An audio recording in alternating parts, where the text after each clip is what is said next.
চারজন মেয়ে কাজ করছিল।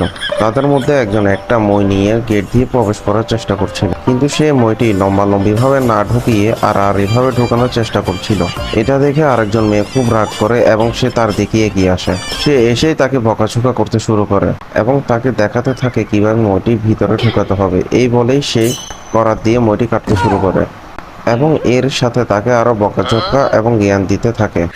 পাশের মেয়েটি হা করে তার দিকে তাকিয়ে থাকে এবং তার কথা শুনতে থাকে। তাদের এই কাণ্ড দেখে আরেক বান্ধবী রাগান্বিত হয়ে তাদের দিকে এগিয়ে আসে এবং সে এসেই দুজনকে বকাঝকা করে এবং বলে তাদের কারোরই বুদ্ধি নেই। সে তাদের দুজনকেই অনেক কথা শোনায় এবং তাদের বলে দেখ কিভাবে মই ভিতরে ঢুকাতে হবে।